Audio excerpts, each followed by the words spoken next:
Whatever you're up against, whatever you're going through, this is only a test. Be stubborn about your goals. Be stubborn. Don't give up on your goals. You will fail your way to success. Don't give up on your goal. You don't have to figure it out. Get started. Do what you can with what you have. Maybe you're unhappy right now with your current job. Maybe you're unhappy right now with your kids, or maybe you're unhappy with your health, or maybe you're unhappy with the season of life you find yourself in. Has it ever occurred to you that you are not there by coincidence, but rather you are there by providence? See, there's a reason for your season. There's purpose in your pain. There is a design in the disaster. There's hope in the hurt. I think it's time for a turnaround. Person's strengths are often their biggest weaknesses. And so that also means that their weaknesses can be their strengths. So, me, I am weak. In all those ways that I listed, I am weak, but I don't accept that. I don't accept that I am what I am and that is what I'm doomed to be. No, I don't accept that. I'm fighting. I'm always fighting. I'm struggling and I'm scrapping and I'm kicking and clawing at those weaknesses to change them, to stop them. Some days I win, some days I don't. But each and every day I get back up and I move forward with my fist clenched toward the battle, toward the struggle. And I fight with everything I've got to overcome those weaknesses and those shortfalls and those flaws, as I strive to be just a little bit better today than I was yesterday. We all live in this bubble. What you gotta do to get the life that God wants you to have, you gotta put more air in your bubble. You got to blow your bubble up. Expand yourself. Take yourself out your comfort zone. Put some more air in your bubble. If you stay in your comfort zone, that's where you will fail. Success is not a comfortable procedure. It is a very uncomfortable thing to attempt. So you got to get comfortable being uncomfortable if you ever want to be successful. Everything about this life has created a sense of urgency, and everybody has been scattered. And that's what I believe is happening right now. This is when survival instincts kicks in. This is when it's real. This is when it's about you, your survival instincts, and God. Voluntarily encountering something you're afraid of is not the same thing as running from it. Like, it's seriously not the same thing. You don't get less afraid. You get braver. That's better, because there's plenty of things to be afraid of. If you don't engage intensity or passion in your life, then you aren't living your life to its fullest. A lot of you have been influenced and surrounded by other adults who make fun of people who are intense or passionate about their life. And that's unfortunate, because you've taken it to heart and mind and you're afraid of engaging it yourself. Not just in exercise, but in everything you do. Intensity, passion for something will win out over knowledge, skills, natural talent, natural gifts every single time. Not that that stuff is not important, but there are many examples throughout history of people, simply because they were intense in an unusual, sometimes off-putting way, aggressive, assertive, determined to do what they had in their mind to do. They make monuments to those people. And those are the people that inspire me. Look, I'd love to sugarcoat this thing for you. I'd love to tell you, look, you can go out here and get rich, do a couple of things. That ain't happening. You got to get real doggish. You got to get downright funky if you want to make it. Now, like I was telling you before, if you want to be ordinary, you ain't even got to listen to me. Just go on about your business. If you think ordinary is cool, ain't no problem. It's some really, really wonderful ordinary people.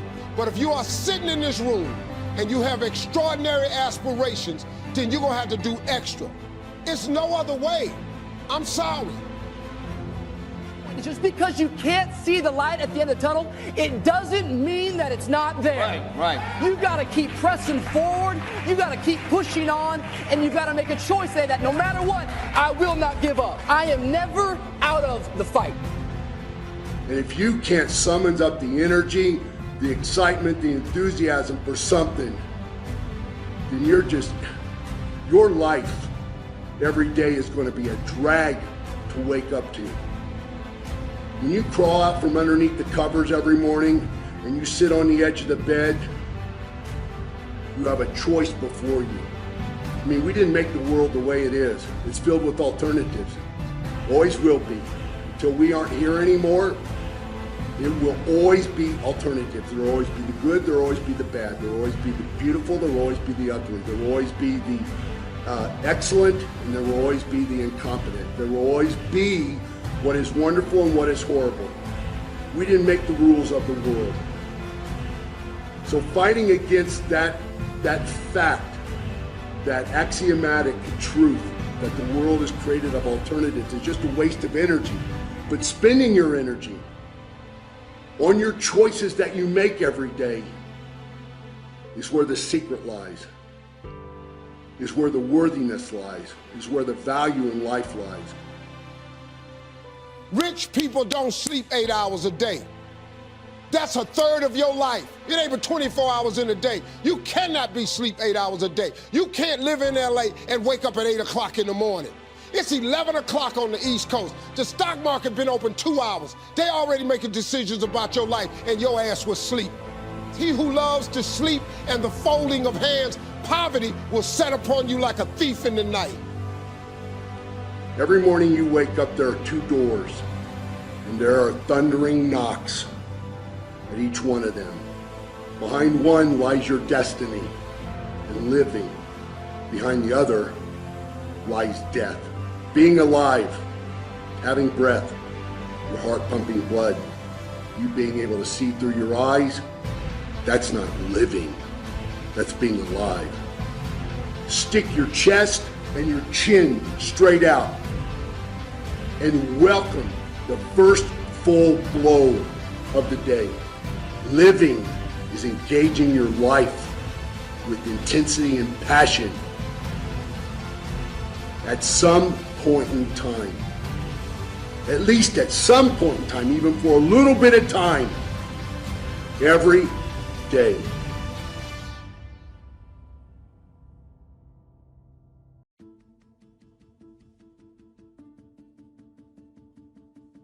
And you want to know something? It fucking sucks that we have to go get our teeth cleaned at the dentist once a year, and that we can't just have good teeth without that. And it sucks that we have to monitor our diet to stay fit. And it sucks that we have to work hard to produce results. All that just fucking sucks. Why couldn't it be that, like, you know, you could just be kind of like born and you just kind of like have the money given to you and the girls given to you and like all this shit. You don't have to do any of this shit. Maybe someday in the future, this is not even inconceivable. We could have a future where with genetic engineering, you're just jacked. You're just fucking jacked. But that's not you. And it didn't happen yet. So until that is you, you have the other fate, which is you're gonna have to hustle. That's your fate. That's just how it is, okay? That's how it is. You're gonna have to actually apply yourself and challenge yourself. That's how it is. Because we're not genetically engineered yet. We don't have a utopian society yet where shit's just given to you. Run, hike, sprint, climb, build things. Start building things. Rewire things. Do some plumbing. These things are not, they're not impossible to do. Now, it's going to take you longer, right? Like I've rewired my parts of my house.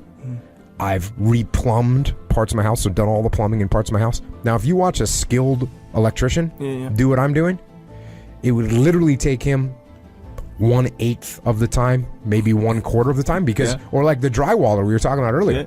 A good drywaller, they are like masters. A good electrician, masters. A good plumber, they're smooth. Me, it's going to take a while. Sure. So, but what I'm saying is it's not impossible. Yeah. It's not impossible to do. And it'll take you more time, but you're learning how to do it. I don't care how good you are, I don't care how talented you are, I don't care how much you work on yourself. There are some times when things aren't going to go right. There are times when anything that can happen will happen. I don't really like those words.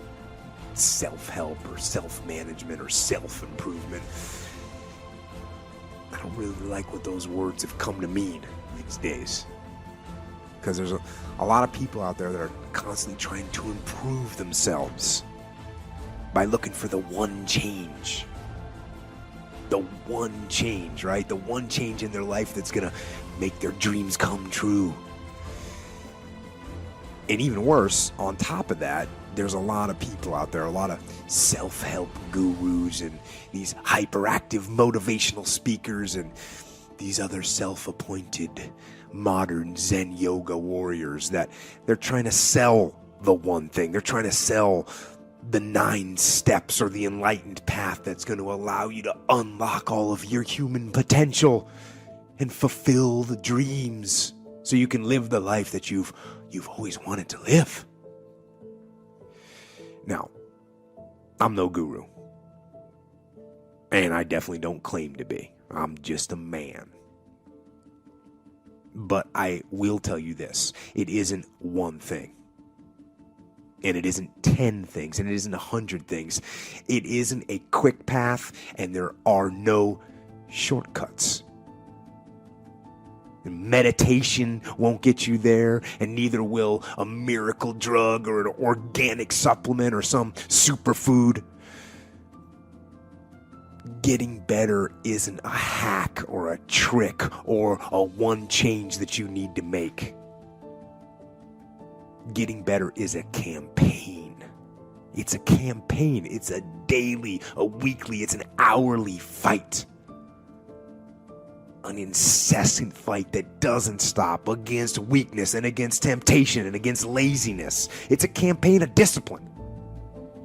It's a campaign of hard work and dedication. It's waking up early and going to bed late and grinding out every second in between. Every single day. So, you want to get better? You want to self-improve? Stop looking for a shortcut and go find your alarm clock and find your discipline and find your guts and your passion and your drive and find your will. Grit, fortitude, self-esteem, confidence, the ability to endure. You have to earn these things, okay? We live in a world right now, like we've talked about on the past shows recently, that celebrates victimhood. It's a competition now about who has the biggest challenges, not who's overcome the biggest challenges. And I'm going to tell you right now, the world is going to reward people who overcome the challenges. You might get some claps. You might get some, oh man, that's so hard. You might get some of that shit, but it's not going to change your life. Okay. It's instant gratification shit. You are putting out information to then get instant gratification attention, which doesn't really serve you long term. So guys, understand that doing the opposite of what most people do is what's going to lead to most success in your life in general terms. So when you see everybody else working to make their life easier, more convenient, less frustrating, basically looking to cut all the hard things out of their life, look at the rest of their life. What is it? It's generally a shit show. Okay? So that should be an indication to you that maybe you need to look at life a little bit different. And one of the things that I see people do is they don't understand that you should actually be seeking out the proper obstacles that are going to teach you the lesson and embrace them so that you can be better. Because, dude, we could talk about and whine about and cry about everything in our lives, but there's only one thing that's going to change it, and that's actually taking action towards the place that you want to go. And I don't care who says different. This is a universal truth, and it doesn't matter who's president, doesn't matter who's fucking won the Super Bowl. It doesn't matter. This is always going to be true. What you put in will produce the output. Okay. So when you see a situation that's difficult and you see a situation that, other people don't want to do, you should maybe be the person who steps up to that and says, dude, I'm willing to do that because I'll learn this. I'm willing to take on that because I'm willing to get this skill. I'm going to endure this adversity because I know it's going to make me stronger. All right. So look at these as an opportunity for you to grow as opposed to something that you should run away from because it's going to be difficult. This is something that champions and successful people who are great at what they do and live great lives that bring other people up do automatically. Okay. That talent apart, hard work actually works. And with virtually everything, it might not make you the best at whatever it is you're pursuing, but it will certainly make you better than you are.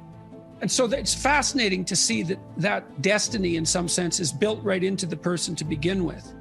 And so, well, this was built into you by all appearances.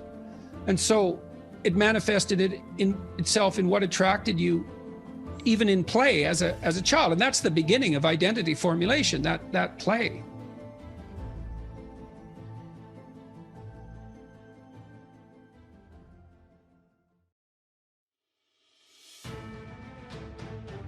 How to be mentally tough, who was able to look at it and say, no, I'm good enough to learn here. I'm good enough to try some new shit. And that is the mark of a true champion. It's humility, true humility. People think humility is, I don't brag about my success. No, dude, you guys got it all wrong. Humility is the skill of understanding that you can always improve. You can always get better. And you're no better than the work you do. So, dude, that's something most people just won't do. All I ever knew was effort will get me seen on tape. Effort will get me noticed to get to the league. Effort would one day take care of my mom and my kids. Effort, which is between you and you. Nobody else can give you effort. Effort is with inside, man. And I'm still grinding because the next kid is talking about he getting too old. Keep watching me if I am. Nobody ain't got to convince me of what I do. I do what I do because I do what I do, because I'm built from something. Everything you're going through is preparing you for what you ask God for. You just got to quit tripping while you're in the process, because the process is necessary. You may not see it now, but when he gets you on the other side of it, you're going to see exactly why it went that way. And you're going to be okay with it. But quit tripping during the process. Oh, Lord, why me? You ain't the only one. Oh, Lord, why me? You ain't the only one. Oh, Lord, why I lose my job? You ain't the only one unemployed. Oh, Lord, why he leave me? You ain't the first chick got left. This might not even be your last time getting left. Pull yourself together and quit tripping because you in the process. So I ask,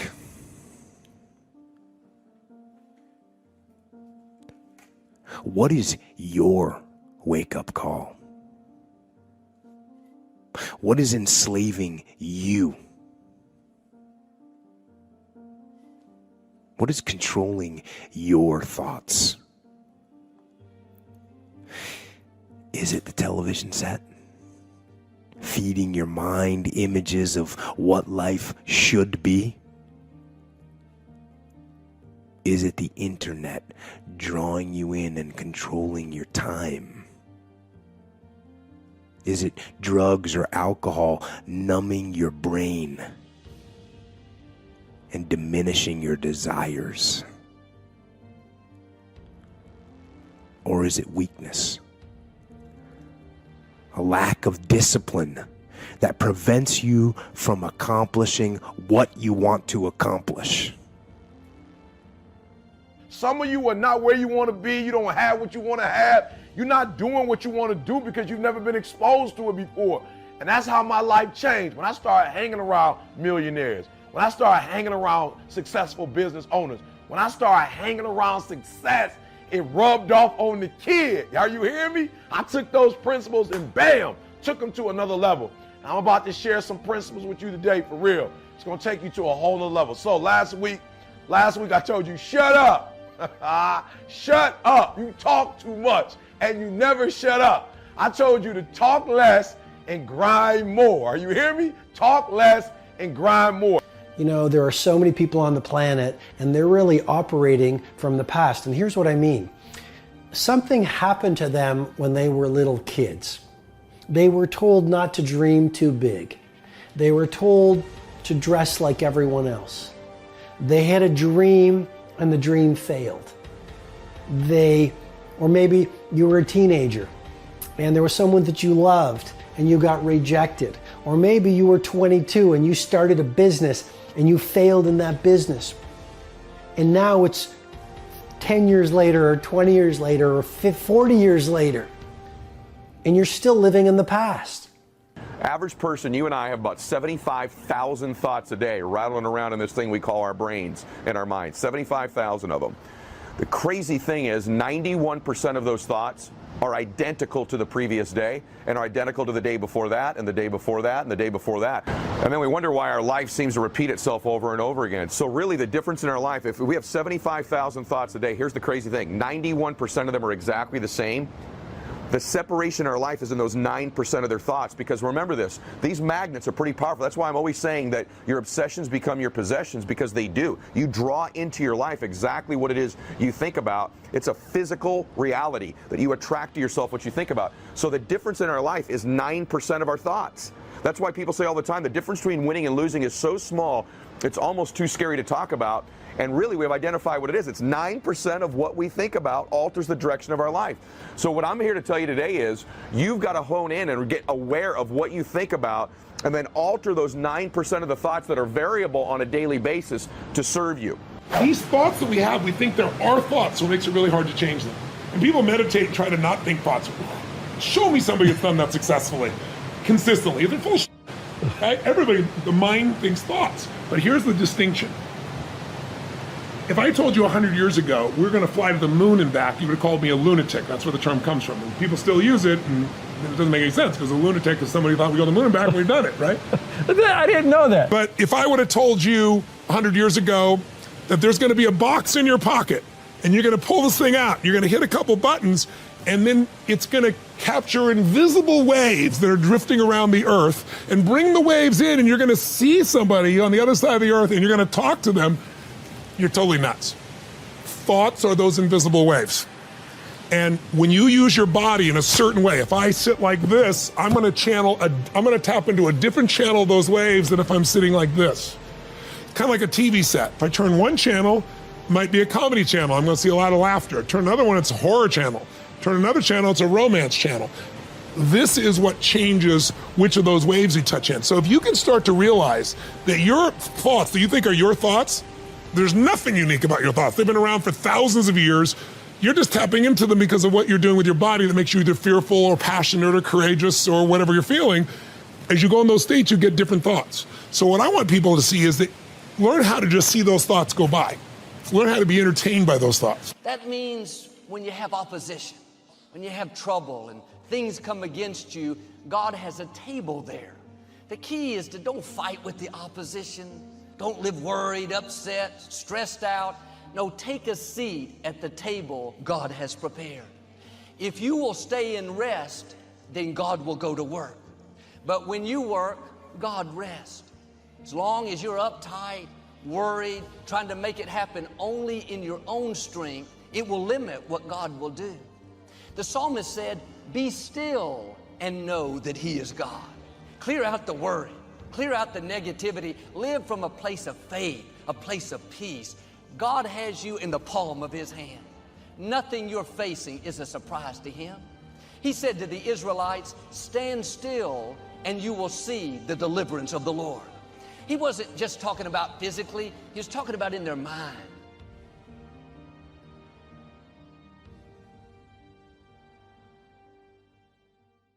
Listen, getting successful, whatever you consider successful, if it's rich, whatever, it's not a magic trick. Your greatest victories, your greatest failures, but nevertheless, you must rise above it and you must conquer every obstacle that comes your way. The same reason that people stay in relationships where they're abused or they're unhappy or it's unfulfilling, they can't see themselves beyond that relationship. They can't see themselves enjoying life without that person. They think that this is all that they can do. You have a say-so in that. You can decide to be rich, and with God's help, it's highly doable. But you first have to think it. The difference between successful people and non-successful people is here. I'm no better than none of y'all. I'm not a better person than you.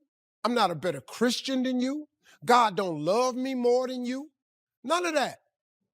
If you want to be successful, you have to change this. This has to change. Listen to me. It's not what makes it hard is your lack of belief that it can happen for you. The fact of it is, though, it's very doable. See, but you got to change, though. Are you strong enough? Are you willing enough? Do you have what it takes to do what's necessary to adapt and overcome? This is the moment that every living person that is at the start line is ready to cross the finish line. Along this journey, you will be pushed. You will be knocked down, but you don't stay down. You must rise up. You must carry on. You must dig deep. You must fight forward. You fight to the end. If you feel weak, find a way to rise up. If you feel you can't carry on, then you must find another way to push on. If you get knocked down, then you crawl. If you can't crawl, then you roll. You don't stop. You push up. You go forward. You work hard. You keep going. If you keep doing what you've been doing, you're going to keep getting what you've been getting.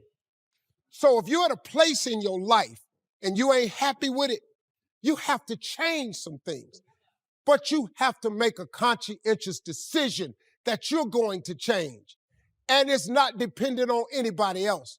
It don't matter what your mama think. It don't matter what your coworkers think. It don't matter what your siblings think. It don't matter what your children think. It don't matter. They have nothing to do with it. This decision is yours and yours alone. It's two people born in a hospital every day. It's a person that's born in a hospital that's going to get a job, and somebody born in a hospital that's going to give them a job. You get to decide which one you're going to be. You get to decide. Weakness is not your profession. Giving up is not your profession. Doubting yourself is not your profession. Fear is not your profession. Not finishing what you start is not your profession. Your true profession is to seek your greatness, because your greatness is within you. Tomorrow is not your friend. Yesterday has nothing to do with your possibilities now. Focus on what is necessary and get the job done what's in front of you. At this moment, right here, right now, that is all that matters. This is what you must do. The same reason that people get stuck at a certain level in life. They can't see things being better for them. And they think that this is it and this is all they deserve. This is all they've ever seen. It's been passed on to them.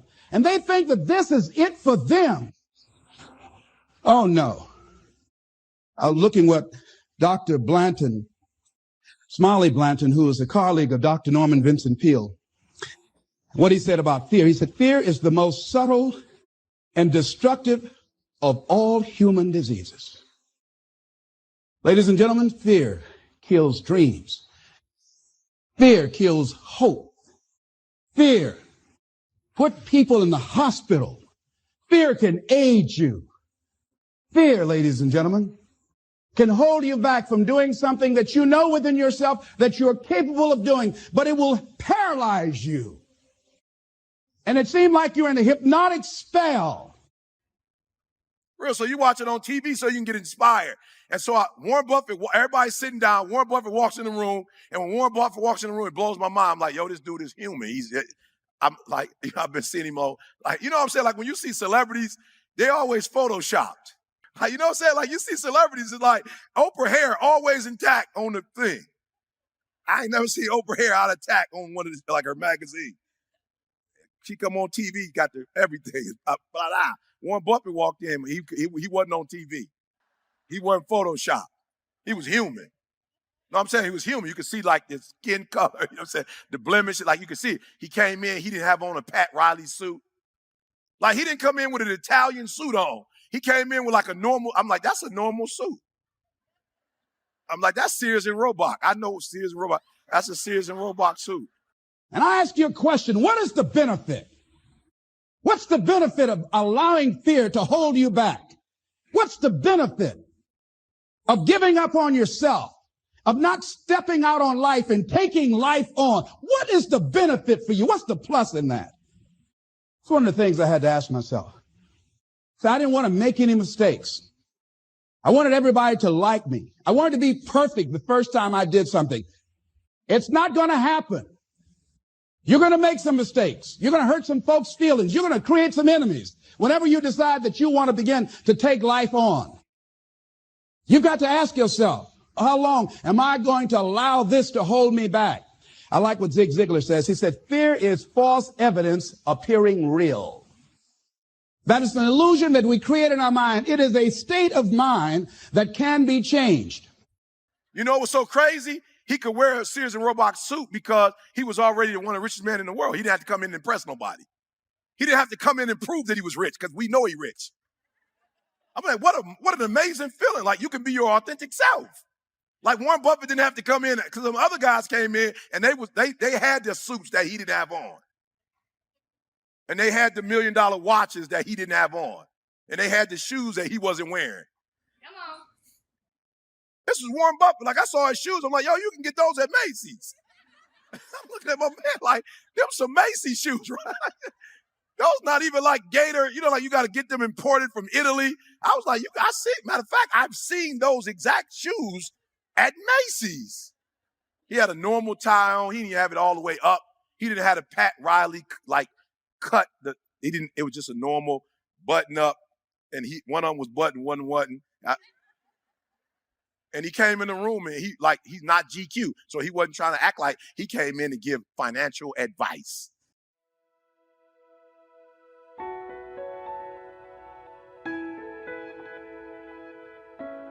It's easy to go through life holding on to things that are weighing us down.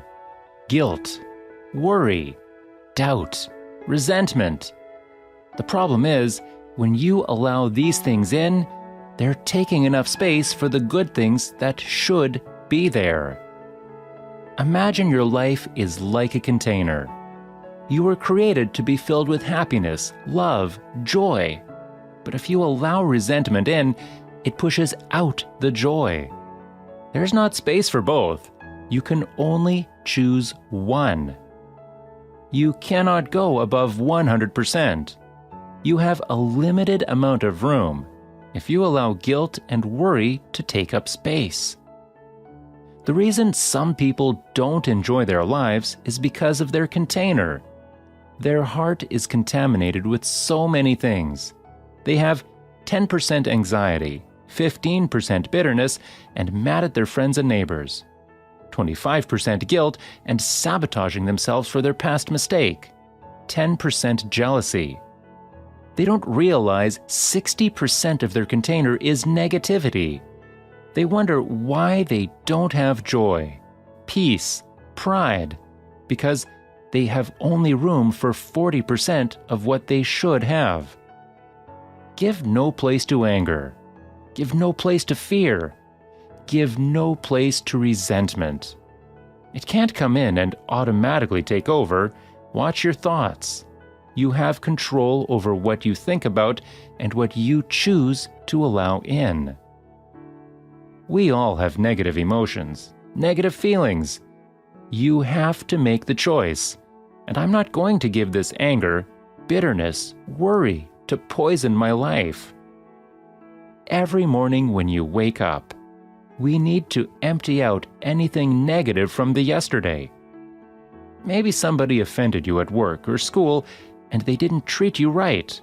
It's easy to let that offense stay, but you have to be disciplined and keep telling yourself, no, I am not giving this offense any room.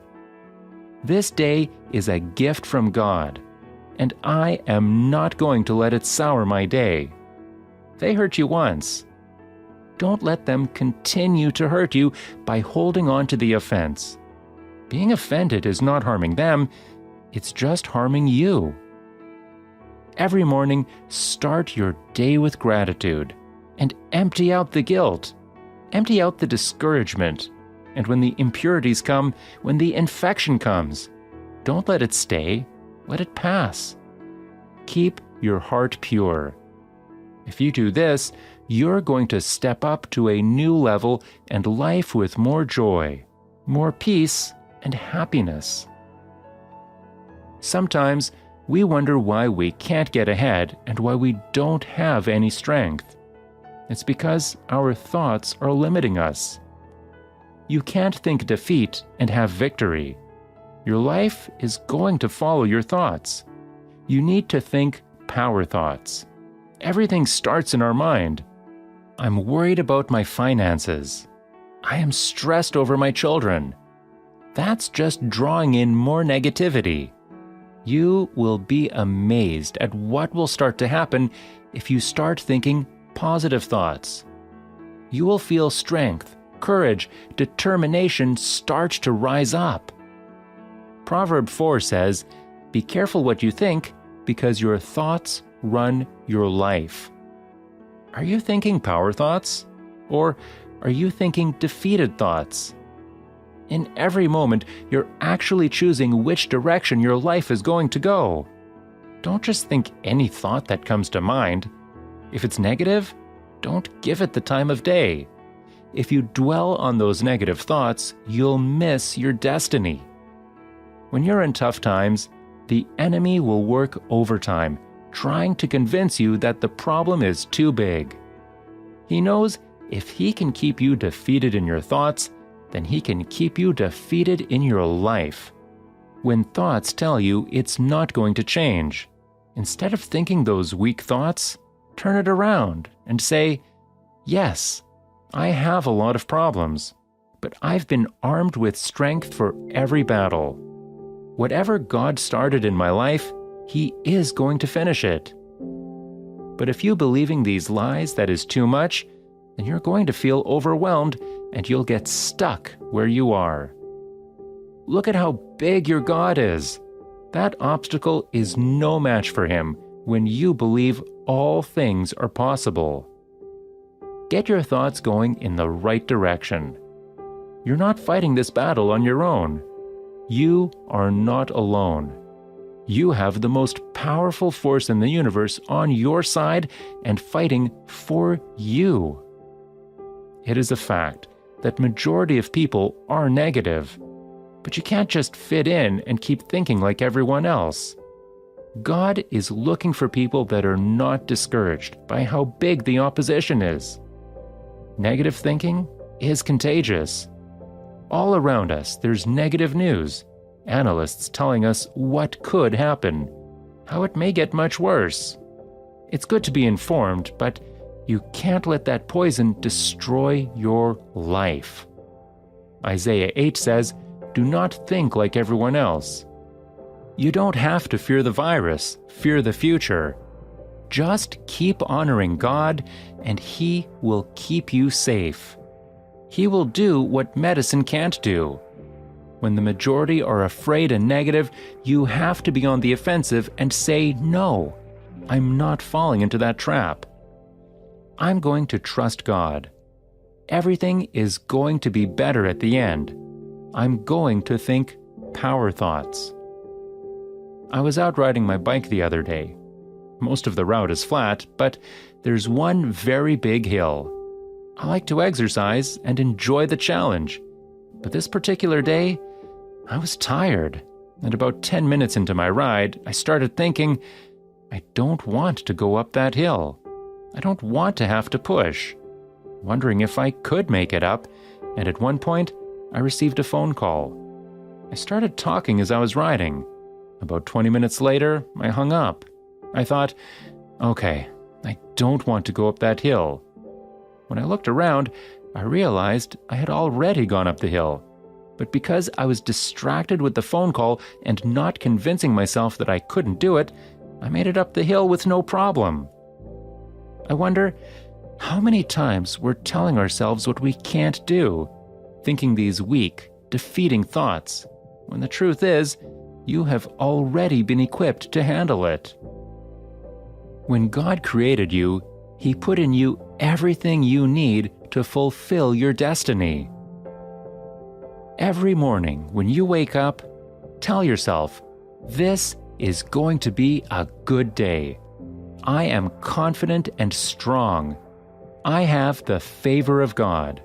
I'm so excited about what God is going to bring for me in this day.